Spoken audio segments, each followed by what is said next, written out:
Hi ಸ್ನೇಹಿತರೆ, ಬಲ್ಲಾಲ್ಸ್ ಕ್ಯಾಬೂಸ್ ಇಲ್ಲಿ ನಿಮಗೆಲ್ಲರಿಗೂ ಆತ್ಮೀಯವಾದ ಸ್ವಾಗತ. ನಾನು ನಿಮ್ಮದೇ ಮನೆಯ ಮಗಳು ಅಶ್ವಿನಿ ಆರ್ ಶೆಟ್ಟಿ. ಒಂದು ಸ್ಪೆಷಲ್ ಆಗಿರುವ ಕರಿ ರೆಸಿಪಿ ಜೊತೆ ಬಂದಿದ್ದೇನೆ. ಅಂದರೆ ಇದನ್ನು ನಾವು ಚಪಾತಿ ಜೊತೆಗೂ ಟೇಸ್ಟ್ ಮಾಡ್ಕೊಳ್ಬಹುದು ಅಥವಾ ಅನ್ನ ದೋಸೆ ಇಡ್ಲಿ ಯಾವುದ್ರ ಜೊತೆಗೂ ಟೇಸ್ಟ್ ಮಾಡ್ಕೊಳ್ಬಹುದು. ಅಂತಹ ಒಂದು ಅದ್ಭುತವಾದ ಕರಿ ಅಂದರೆ ಗಶಿ, ಕೆಂಪು ಕಡಲೆ ಹಾಗೂ ಸಾಮ್ರಾಳಿಯ ಸೀಸನ್ ಇದು. ಅಯ್ಯೋ ಸಾಮ್ರಾಳಿ ಮಾಡೋದು, ಅದನ್ನು ಕ್ಲೀನ್ ಮಾಡೋದು ಕಷ್ಟ ಅಂತ ಹೇಳುವವರು ಈ ವಿಡಿಯೋನ ಒಮ್ಮೆ ನೋಡ್ಕೊಂಡು ಬನ್ನಿ. ಖಂಡಿತವಾಗಿಯೂ ನೀವು ಈ ರೆಸಿಪಿಯನ್ನು ಮರೆಯದೇ ಮನೆಯಲ್ಲಿ ಮಾಡ್ತೀರಾ. ಹಾಗೂ ಈ ವಿಡಿಯೋಕ್ಕೊಂದು ಲೈಕ್ ಕೊಡಲಿಕ್ಕೆ ಮಾತ್ರ ಮರಿಬೇಡಿ. ಮನೆಯಲ್ಲಿ ಟ್ರೈ ಮಾಡಿದ ಮೇಲೆ ಹೇಗಾಯ್ತು ಅಂತ ನನಗೆ ಕಮೆಂಟ್ ಸೆಕ್ಷನ್ನಲ್ಲಿ ತಿಳಿಸಿ ಸ್ನೇಹಿತರೆ. ಮೊದಲಿಗೆ 1 ಬೌಲ್ನಷ್ಟು ಕಡಲೆಯನ್ನು ನೆನೆಸಿಟ್ಟಂಥದ್ದು, ಅದನ್ನು ಪ್ರೆಷರ್ ಕುಕ್ಕರಿಗೆ ಆ್ಯಡ್ ಮಾಡಿ 2 ಗ್ಲಾಸ್ನಷ್ಟು ನೀರು, ರುಚಿಗೆ ತಕ್ಕಷ್ಟು ಉಪ್ಪನ್ನು ಹಾಕ್ಕೊಂಡು 2 ವಿಸಿಲ್ ತೆಕ್ಕೊಳ್ತೇನೆ. ಕಡಲೆಯನ್ನು ಮಾತ್ರ ನಾನು ರಾತ್ರಿ ನೆನೆಸಿಟ್ಕೊಂಡಿದ್ದೇನೆ, ಹಾಗಾಗಿ ಸ್ವಲ್ಪ ಸಾಫ್ಟ್ ಆಗಿದೆ ಅದು. ಸಾಮ್ರಾಳಿಯನ್ನು ಯಾವ ಥರ ಕ್ಲೀನ್ ಮಾಡೋದು ಅಂತ ತೋರಿಸ್ತಾ ಇದ್ದೇನೆ. ಈ ಥರ ಒಂದು ಮಸ್ಲಿನ್ ಚೀಲದ ಅಥವಾ ಈರುಳ್ಳಿಯ ಗೋಣಿ ಚೀಲ ಬರ್ತದಲ್ಲ, ಅದರ ಒಳಗೆ ಹಾಕಿಕೊಂಡು ಈ ಥರ ಬಡಿಬೇಕು. ಒಂದು 4-5 ಸಾರ್ತಿ ಬಡ್ದ ನಂತರ ಆ ಸಿಪ್ಪೆಲ್ಲ ಬಿಟ್ಕೊಳ್ತದೆ ಅದರದ್ದು. ನಂತರ ನಿಧಾನವಾಗಿ ಆ ಚೀಲದಿಂದ ಅದನ್ನು ಒರೆಸ್ತಾ ಇದ್ದ ಹಾಗೆ ನೀಟಾಗಿ ಎಲ್ಲ ಸಿಪ್ಪೆನೂ ಸಪ್ರೇಟ್ ಆಗ್ತದೆ. ಇದಕ್ಕಿಂತ ಮುಂಚಿನ ವಿಡಿಯೋದಲ್ಲಿ ಇನ್ನೊಂದು ಟ್ರಿಕ್ಕನ್ನು ಹೇಳ್ಕೊಟ್ಟಿದ್ದೇನೆ. ನೀರಲ್ಲಿ ನೆನೆಸಿಟ್ಟು ತೊಳೆಯುವಂತಹ ಒಂದು ಮೆಥಡನ್ನು ತೋರಿಸಿದ್ದೇನೆ, ಸಾಮ್ರಾಳಿಯನ್ನು ಹೇಗೆ ಕ್ಲೀನ್ ಮಾಡೋದು ಅಂತ.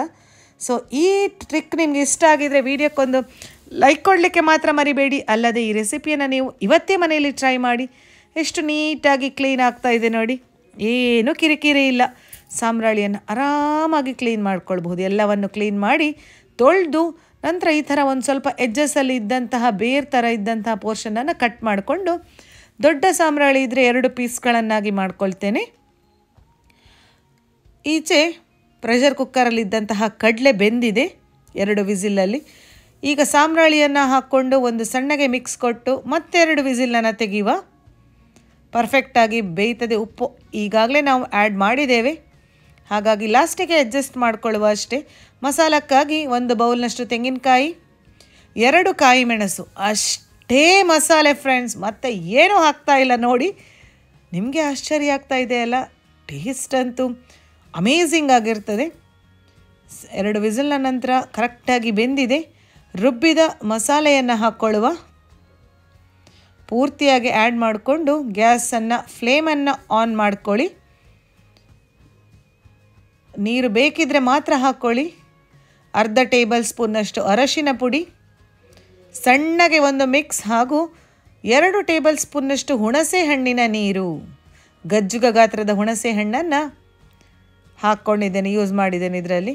ಚೆನ್ನಾಗಿ ಕುದಿ ಬರ್ತಾ ಇರಬೇಕಾದ್ರೆ ಮೇಲಿನಿಂದ ಸ್ವಲ್ಪ ಕೊತ್ತಂಬರಿ ಸೊಪ್ಪನ್ನು ಕಟ್ ಮಾಡಿ ಹಾಕಿದರೆ ಅದ್ಭುತವಾದ ಕಡಲೆ ಹಾಗೂ ಸಾಮ್ರಾಳಿಯ ಗಶಿ ಅಥವಾ ಹುಳಿ ಗೊಜ್ಜು ಏನು ಬೇಕಾದರೂ ಹೇಳಿ, ಯಾವುದೇ ಹೆಸರಿರಲಿ, ಟೇಸ್ಟ್ ಮಾತ್ರ ಅಂತೂ ಒಳ್ಳೆಯದೇ ಆಗಿರ್ತದೆ. ನೋಡುವಾಗಲೇ ನಿಮಗೆ ಮಾಡಬೇಕು ತಿನ್ನಬೇಕು ಅಂತ ಅನ್ನಿಸ್ತಾ ಇದ್ದರೆ ಬೇಗ ಒಂದು ವಿಡಿಯೋಕ್ಕೆ ಲೈಕ್ ಕೊಟ್ಟು ಇವತ್ತೇ ಸಾಮ್ರಾಳಿಯನ್ನು ತಂದು ಟ್ರೈ ಮಾಡಿ ಫ್ರೆಂಡ್ಸ್. Thanks for watching.